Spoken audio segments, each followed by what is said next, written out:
27 फरवरी का जो महत्वपूर्ण न्यूज रहा है न्यूज़पेपर में, उसको देख रहे हैं हम लोग। सबसे पहला न्यूज कह रहा है, इजरायली कंपनियों को निवेश का न्योता, प्रधानमंत्री मोदी ने कहा भारत में बढ़ते अवसरों का लाभ उठाने के लिए निवेश करने का सुनहरा मौका। मोदी जी इजराइल गए हुए हैं। अच्छा देखिए, बहुत इंटरेस्टिंग चीज बताते हैं। ये जो परिधान देख रहे हैं ना आप, जो इजराइल के प्रधानमंत्री पहने हैं, वो इंडियन ड्रेस है। तो जब मोदी जी को ये डिनर पे बुलाए थे, तो वो इंडियन पोशाक पहने थे, भारतीय परिधान में आए थे, ठीक है ना। तो आप देख सकते हैं कि इजराइल और भारत का संबंध कितना बेहतर है कि यहाँ के प्रधानमंत्री जो हैं वो ड्रेस वगैरह भी पहन रहे हैं, भारत के चीजों के बारे में बढ़ा चढ़ा कर बोल रहे हैं, कोटेशंस यूज कर रहे हैं, ठीक है। तो इसको आप जो मेंस वगैरह में जब लिखेंगे ना, तो आप इसको दर्शा सकते हैं। एक पैराग्राफ, एक छोटा सा पॉइंट अगर दे देंगे, तो आपको क्या होगा ना कि आपके आंसर में थोड़ा एक्स्ट्रा वो दिखेगा, कि सिर्फ आप फैक्ट्स ही पढ़ के नहीं आए हैं। क्योंकि मैगजीन में कहीं थोड़ी लिखा हुआ मिलेगा कि मोदी जी जब खाना खाने आए तो उनका परिधान जो था नेतन्याहू उनका, वो भारतीय था, ठीक है। बल हाँ, ये इससे ये पता चलेगा कि आप लेख पढ़ रहे हैं, कोड आपको आइडिया है, ठीक है ना। तो ये पता होना चाहिए। मोदी जी इजराइल गए हुए थे 2 दिवसीय यात्रा पे। कौन सा पदक मिला है उनको? पदक का नाम बताइए, अभी बताए थे हम। सेट ऑफ ऑर्डर, सेट का सर्वोच्च पुरस्कार। हाँ, संबोधन का है ना, संबोधन का अवार्ड है उनको, ठीक है ना। तो अब देखिए, यहाँ से हम कुछ आपको इंपॉर्टेंट चीज बता देते हैं। अवार्ड का नाम था speaker of the Knesset medal, ठीक है। देखिए, मोदी जो इजराइल गए तो वहां पे बहुत सारा जो है, लगभग 27 करारों पर हस्ताक्षर हुआ है, ठीक है, 27। अब इसमें क्या क्या मेन मेन चीजें तो हम बता देते हैं। पहला है, प्रधानमंत्री मोदी ने इजराइल की तकनीकी कंपनियों को भारत में निवेश के लिए आमंत्रित किया। इसके अलावा इजराइल जो है वो 50,000 भारतीयों के लिए नौकरियों की घोषणा की है। फिर रक्षा और यूपीआई सहित 27 करारों पर हस्ताक्षर हुए हैं। इजराइल में अब भारत का यूपीआई काम करेगा। इतना ही नहीं, रक्षा क्षेत्र में तकनीकी हस्तांतरण, संयुक्त विकास और उत्पादन पर सहमति बनी है। इसके अलावा प्रधानमंत्री मोदी को इजराइल के सांसद का सर्वोच्च संसदीय सम्मान मिला है, speaker of the Knesset medal. फिर अब देखिए, एक नया घोषणा क्या हुआ है, आईमैक प्लस, ठीक है। आईमैक याद होगा आप लोगों को, हम बताए थे IMEC, India middle east corridor, याद आ रहा है इंडिया मिडिल ईस्ट कॉरिडोर के बारे में। तो इसको जो है ना, अब इसका एक नया नाम दे दिया गया है, आईमैक प्लस, प्लस भी लगा दिया गया है। तो आईमैक पहले से जो पुराना, देखिए यहाँ पे है भी दिया हुआ, हम एक सेकंड का टाइम, ठीक है। तो ये जो है ना आपको आईमैक, वही इंडिया मिडिल ईस्ट कॉरिडोर जो है, उसका मैप है। भारत से होते हुए ये यूएई, फिर सऊदी अरब होते हुए इस तरीके से, है ना, और फिर यहाँ पहुंचा था इजराइल। अब इजराइल से चला गया इधर ग्रीस होते हुए फ्रांस, ठीक है। अब इसमें कुछ और देशों को जोड़ा गया है। यहाँ देखिए, अफ्रीका के कुछ देशों को जोड़ा जाएगा, ठीक है ना। तो ये जो अफ्रीका के देश को जोड़ा जा रहा है और जो इजिप्ट को जोड़ा जा रहा है, इसी को जो है ना कहा जा रहा है India middle east corridor plus, ठीक है। तो मिस्र जुड़ेगा और साथ में अफ्रीका का कुछ कंट्री इसमें जुड़ने वाला है। तो आपसे पूछा जा सकता है कि हाल ही में कौन सा देश को जोड़ने की बात चली है, तो मिस्र का नाम आप लोग जरूर याद रखिए, रखना चाहिए। नेक्स्ट न्यूज देखते हैं। अगला न्यूज क्या है, देश की बिजली क्षमता 521 गीगावाट पहुंची, ठीक है। देश की बिजली क्षमता 521 गीगावाट पहुंची। जनवरी तक देश की बिजली उत्पादन क्षमता 521 गीगावाट तक पहुंची है। इसमें करीब 51% रिन्यूएबल एनर्जी, हाइड्रो और न्यूक्लियर एनर्जी का हिस्सा है, ठीक है। 51% जो है वो रिन्यूएबल एनर्जी है, हाइड्रो इलेक्ट्रिसिटी और न्यूक्लियर एनर्जी है। अप्रैल से जनवरी के बीच 1529 अरब यूनिट बिजली का उत्पादन हुआ है। तो ये पॉइंट हमारे लिए जरूरी नहीं है, बस 521 वाला आंकड़ा एक रफ आइडिया जरूर रहना चाहिए। इसके अलावा 51% जो एनर्जी है ना, वो हम लोग रिन्यूएबल एनर्जी से प्राप्त कर रहे हैं, ये भी पता होना चाहिए, ठीक है। भारत नेट जीरो कब तक पहुंचने चाह रहा है, कब तक का लक्ष्य है नेट जीरो के लिए? 2070 तक, 70, ठीक है, नेट जीरो 70 तक। और 2047 में क्या बनना चाह रहा है? विकसित भारत। कार्बन वो विकसित भारत है, बिल्कुल। इसके अलावा ऊर्जा में आत्मनिर्भर, ठीक है, ऊर्जा में आत्मनिर्भर बनना चाह रहा है। चलिए, यहाँ पे कुछ न्यूज देख लेते हैं, वन लाइनर टाइप का है। इसमें पहला न्यूज क्या है कि प्रधानमंत्री को इजराइल की संसद नेसेट का सर्वोच्च संसदीय सम्मान मिला है, जिसका नाम है speaker of the Knesset medal.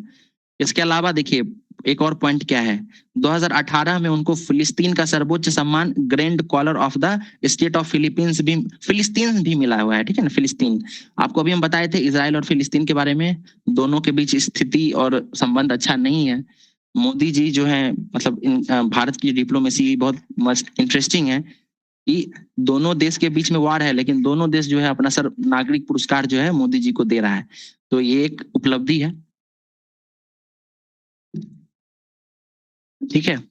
अगला न्यूज देखिए क्या है, भारत में प्रदूषण को कम करने के लिए देश का पहला परिणाम आधारित पर्यावरण पुरस्कार जीरो प्राइज शुरू किया।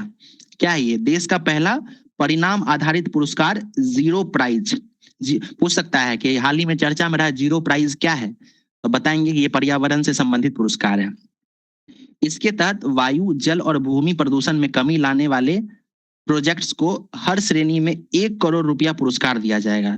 तो जो भी प्रोजेक्ट है वो जीरो प्राइस के तहत होगा, उसको 1 करोड़ रुपया दिया जाएगा। अगला है वज्र प्रहार, ठीक है। ये एक आर्मी मतलब एक्सरसाइज है, सैन्य अभ्यास है, भारत और अमेरिका के बीच में होता है वज्र प्रहार, ठीक है। तो 16 मार्च तक जो है ये चलने वाला है, इसको याद रखिएगा। अच्छा, अमेरिका के साथ होने वाला और जो बहुत सारा सैन्य अभियान है, आप लोगों को नाम पता है तो बताइए। टाइगर ट्रॉम, युद्ध ठीक है, और अभ्यास, युद्ध अभ्यास, बहुत बढ़िया। और अच्छा, इसके अलावा देखिए भारत और अमेरिका जो है वो मालाबार में भी तो मिलता है ना। मालाबार में वैसे 4 देश हैं, लेकिन अमेरिका भी तो उसमें आता है, ठीक है, तो इसको भी याद रखिएगा। नेक्स्ट न्यूज क्या है, जनवरी में भारत रूस से फॉसिल फ्यूल खरीदने वाला दुनिया का दूसरा सबसे बड़ा देश बना रहा, ठीक है। इसको स्किप कर सकते हैं, बहुत ज्यादा इंपॉर्टेंट नहीं हमारे लिए।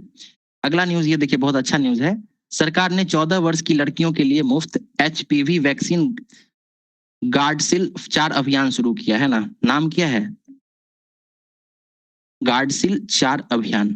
इसका उद्देश्य महिलाओं में होने वाले सर्वाइकल कैंसर की रोकथाम करना, जो भारत में महिलाओं में होने वाला दूसरा आम कैंसर है, ठीक है। तो इसको याद रखना है, कैंसर, सर्वाइकल कैंसर को लेकर जो है भारत सरकार बहुत ज्यादा एक्टिव नजर आई थी। लास्ट ईयर 2024 से ही मोदी जी जो है वहां से लाल किला से भाषण में भी इसके बारे में बताए थे, तब से जो है भारत सरकार इसके लिए प्रयासरत है। ये देखिए हमारे गृह मंत्री, ठीक है, वो बिहार के क्षेत्र में आए हुए हैं और सीमांकन करना चाह रहे हैं, सीमाओं को मजबूत प्रबंधन करना चाह रहे हैं। इसके अलावा बिहार से जो नेपाल का 7 जिला सटता है, उसका जो है बहुत ठोस क्या कहते हैं उस पे कि वो लगाना चाहते हैं ना, पहरा पहरा टाइप का। इस परिप्रेक्ष्य में अररिया के सिरकी में SSB का जो है ना आउटपोस्ट का उद्घाटन किए हैं, ठीक है। SSB क्या है? सीमा सुरक्षा बल। सीमा सुरक्षा बल जो है ना, ये 5 सेंट्रल फोर्सेज हैं, उसमें से एक है SSB, ठीक है। तो भारत नेपाल और भारत भूटान, ये जो सीमा है उसकी सुरक्षा का काम SSB को ही दिया गया है, सीमा सुरक्षा बल को। भारत और पाकिस्तान का सीमा का सुरक्षा कौन करता है? कौन सा बल है BSF, बताइए? भारत BSF, पाकिस्तान BSF है ना। इसका एक ऑपरेशन आता है जिसमें अभ्यास होता है सर्द हवा, ठीक है। तो ये भी आप लोगों को याद रहना चाहिए। भारत पाकिस्तान में BSF, भारत नेपाल भारत भूटान का SSB सीमा सुरक्षा बल। बिहार और नेपाल के मध्य 7 जिले लगते हैं, आप लोगों को याद है, वाइब्रेंट विलेज प्रोग्राम, ये हम आपको बताए थे। ये याद रखिएगा, अररिया के सिरकी में SSB का उद्घाटन किए हैं, चूंकि ये होम मिनिस्टर खुद किए हैं इसलिए चर्चा में है। बताइए तो बिहार का पहला और एकमात्र शिल्प ग्राम कहाँ बना है, किस जिले में? मधुबनी के जितवारपुर। अरे वाह, बहुत बढ़िया, मधुबनी के जितवारपुर में। क्यों फेमस था मैम वो, क्या खास था वहां पे? मधुबनी पेंटिंग के लिए।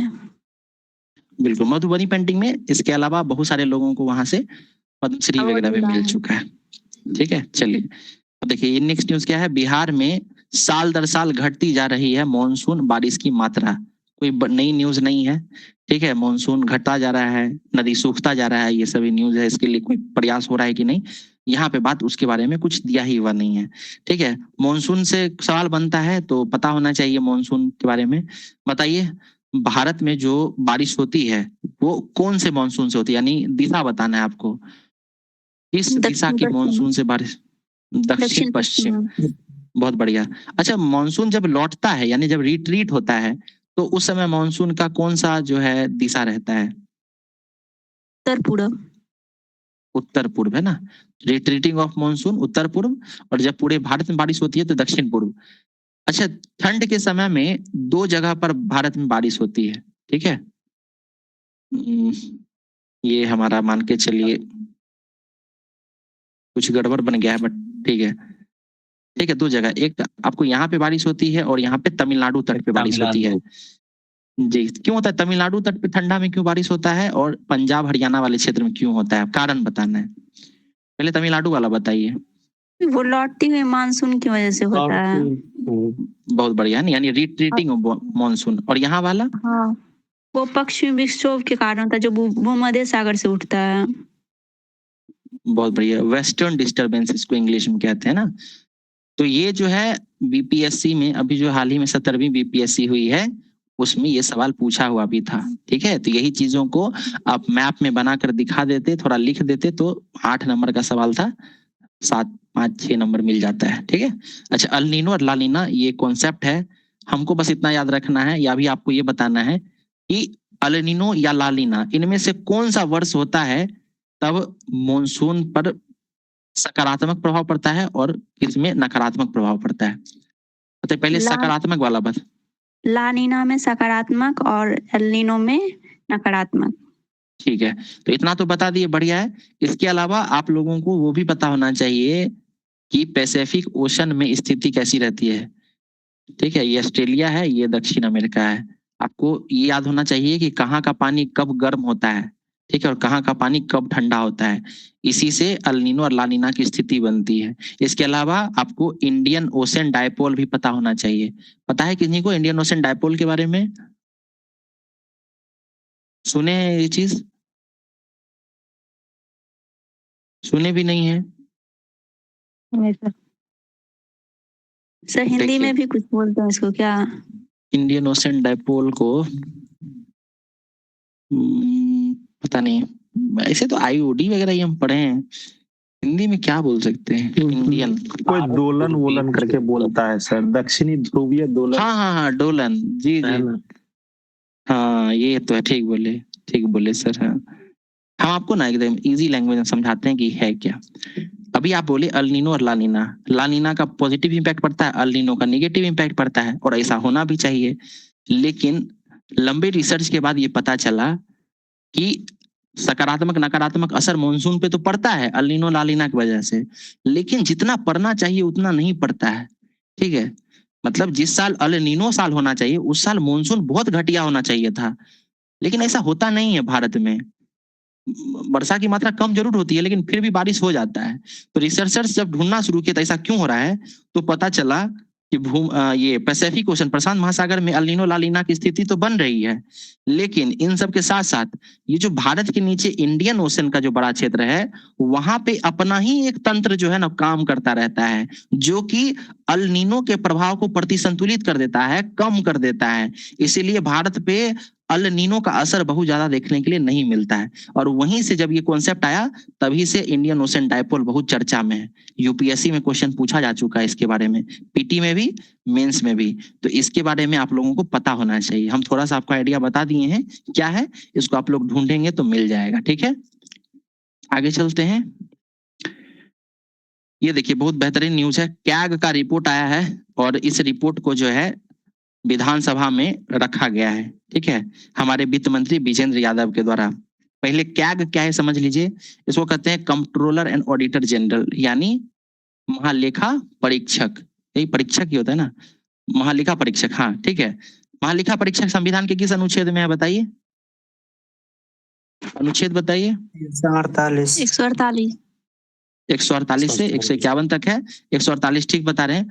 अब ये 151 जो है ना, 151 अनुच्छेद में लिखा हुआ है कि राष्ट्रपति राज्यपाल की सहायता से कैग की रिपोर्ट को विधानसभा के सदन के पटल पर रख सकता है, ठीक है। तो 151 के तहत कैग की रिपोर्ट को बिहार विधानसभा के पटल पर रखा गया और कैग का बहुत शानदार रिपोर्ट सामने आया है। देखिए कैग क्या है, 148 आर्टिकल पता चल गया, क्या होता है ये भी पता चल गया है। रिपोर्ट में क्या सामने आया देखिए, विभिन्न प्रकार की अनियमितता का उजागर हुआ है। क्या पता चला है कि 2019 में बिना बाढ़ के ही 10 जिलों में, जिला है यहाँ पे, सॉरी राज्य नहीं है, जिला में लगभग 22 करोड़ रुपया का ना एग्रीकल्चर सब्सिडी दे दिया गया। मतलब बाढ़ आया नहीं, लेकिन 10 गो जिला जो है ना उसको फ्री में घोषणा कर दिया कि यहाँ भी बाढ़ आया था, बहुत बाढ़ प्रभावित रहा है, और 22 करोड़ रुपया दान कर दिया। अब आपको भी पता है कि पैसा कहाँ गया होगा। ठीक है, इसके अलावा देखिए 90% से अधिक वाहन जो है वो बिना मानक के ही उसको फिटनेस सर्टिफिकेट दे दिया गया। मतलब कि उसमें से धुआं निकल ही रहा है, उसकी स्थिति ठीक नहीं है, स्क्रैप होने वाला है गाड़ी, लेकिन उसको फिटनेस सर्टिफिकेट दे दिया गया था। कितना? 90%। इसके अलावा खनन विभाग पर जो है लगभग 1500 करोड़ का बकाया बाकी है। इसके अलावा और भी बहुत सारा, स्वास्थ्य को लेकर बहुत सारा रिपोर्ट आया है।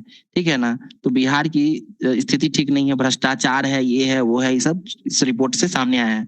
तो जब आप बीपीएससी मेंस में देखिए, पीटी में यहाँ से सवाल नहीं मिलेगा। पीटी में अगर पूछेगा अभी तो आपको क्या के बारे में पूछेगा। ठीक है, अनुच्छेद 151 पूछ सकता है। मेंस में आप इसका कहाँ यूज कर सकते हैं? तो जब आपको बताना हो कि बिहार में क्या समस्याएं हैं, तो आप क्या का रिपोर्ट बता सकते हैं।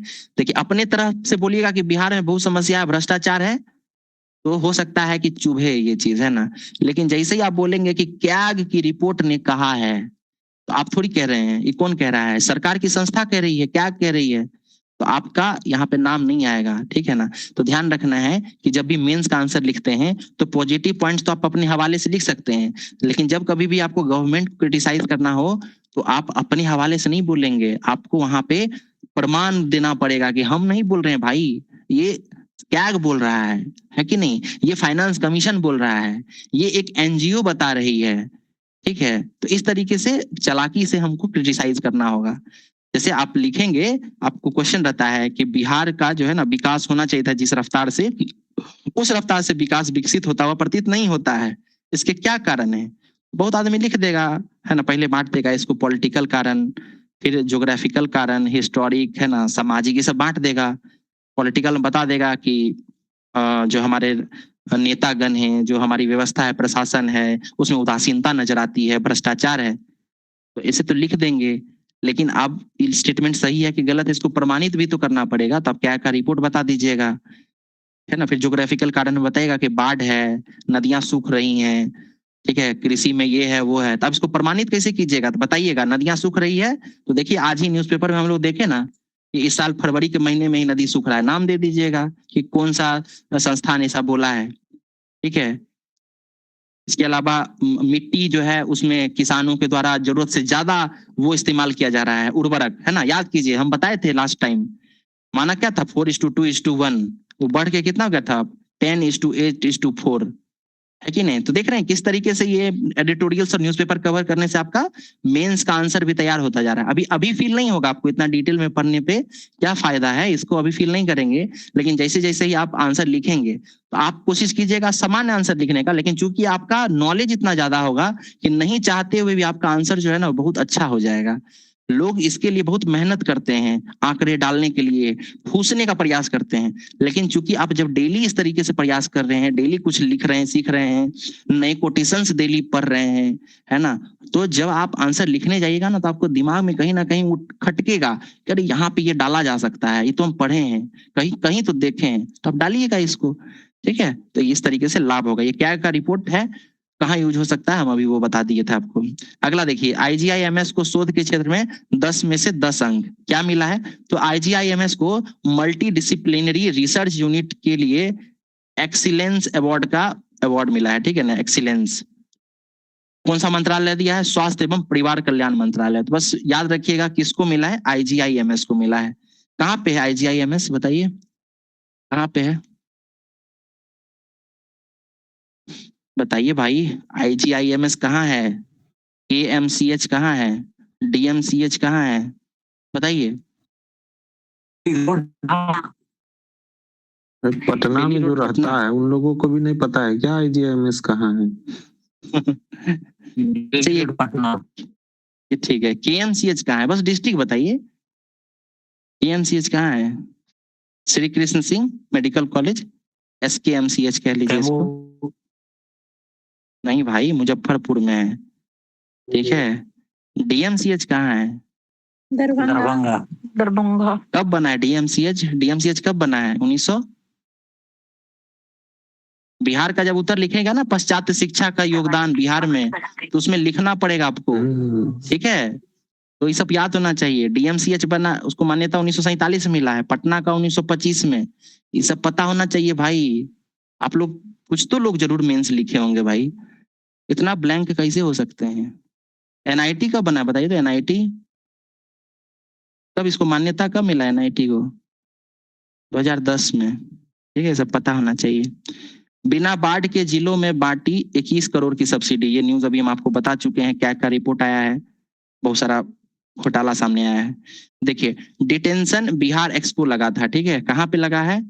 तो पटना के गांधी मैदान में। ये पूछा जा सकता है, बस इतना याद रखिए, कहाँ लगा है?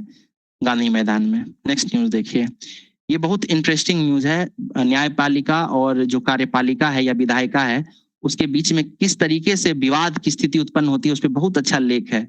न्यूज क्या है? एनसीईआरटी की माफी ना काफी, सुप्रीम कोर्ट ने कहा न्यायपालिका लहूलुहान, उन्होंने गोलियां दागी। ठीक है, देखिए हुआ क्या है कि एनसीईआरटी जो है अपनी नई पुस्तकें लाने वाला है, जिसमें से क्लास 8 का जो सोशल साइंस का बुक है, सोशल साइंस माने सामाजिक विज्ञान, उसकी किताब में न्यायपालिका के ऊपर जो एक चैप्टर था उसमें कुछ संशोधन किया गया। और उसमें पहले से भी बहुत सारा चीज लिखा हुआ था, लेकिन इस बार उसमें क्या जोड़ा गया, तो उसमें बताया गया कि न्यायपालिका में क्या भ्रष्टाचार है। ठीक है, एक नया चीज जोड़ा गया कि न्यायपालिका में बहुत सारी जगहों पर भ्रष्टाचार संलिप्त है, और उसको बहुत डिटेल में समझाया गया है।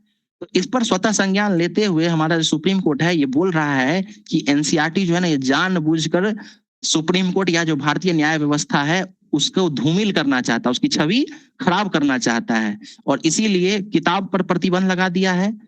और इसी परिणाम स्वरूप क्या हुआ है कि एनसीईआरटी और केंद्र सरकार वो माफी मांगा है सुप्रीम कोर्ट से। सुप्रीम कोर्ट स्टेटमेंट दिया है कि न्यायपालिका लहूलुहान हो गया है, उन्होंने गोलियां दागी हैं।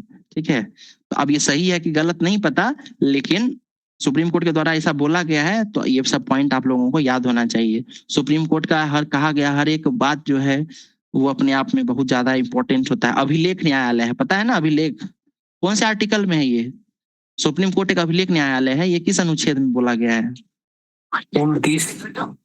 129। अच्छा, अभिलेख न्यायालय का मतलब क्या होता है? अभिलेख को इंग्लिश में क्या कहते हैं?